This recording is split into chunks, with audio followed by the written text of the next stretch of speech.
கரூர் மாவட்டம் ஆச்சிமங்கலம் பகுதியில் உள்ள தனியார் நர்சிங் விடுதியில் இரவில் பரோட்டா சாப்பிட்ட 30க்கும் மேற்பட்ட மாணவிகளுக்கு உடல்நலக்குறைவு ஏற்பட்டது. விவரங்களை செய்தியாளர் கார்த்திகேயனிடம் கேட்கலாம். கார்த்திகேயன், இது தொடர்பாக விசாரணை நடத்தப்பட்டிருக்கிறதா? விவரங்கள்.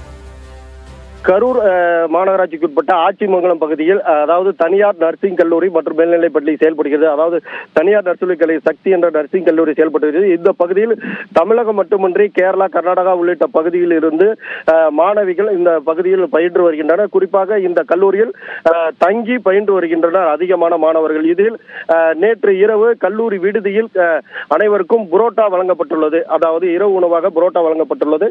அப்போது புரோட்டா சாப்பிட்ட மாணவிகள் நள்ளிரவில் திடீரென்று மாணவிகள் 30க்கும் மேற்பட்ட மாணவிகளுக்கு வாந்தி, பேதி மற்றும் வயிற்றுப்போக்கு, மயக்கம் உள்ளிட்டவைகள் உடல் உபாதைகள் ஏற்பட்டு மயக்கம் அடைந்துள்ளனர். உடனடியாக அந்த சேர்ந்த கல்லூரி நிர்வாகம் அனைத்து மாணவிகளையும் அழைத்துக் கொண்டு கரூரில் உள்ள தனியார் மருத்துவமனையில் சிகிச்சைக்கு அனுமதிக்கப்பட்டு தற்போது சிகிச்சை பெற்று ஒரு சில மாணவிகள் மீண்டும் விடுதிக்கு அழைத்துச் சென்றனர். அதில் கேரளாவை சேர்ந்த குறிப்பாக 3 மாணவிகள் கேரளாவை சேர்ந்த கோழிக்கோடு பகுதியைச் சேர்ந்த மாணவிகள் அதிக அளவில் பாதிக்கப்பட்டுள்ளனர். அவர்கள் தொடர்ந்து சிகிச்சை அளிக்கப்பட்டிருக்கிறது. அதில் ஒரே ஒரு மாணவி கிட்டத்தட்ட 19 வயது, அந்த ஒரு மாணவி மட்டும் தீவிர சிகிச்சை பிரிவில் அதாவது அரசு மருத்துவக் கல்லூரி மருத்துவமனையில் தற்போது சிகிச்சை பெற்று வருகின்றனர்.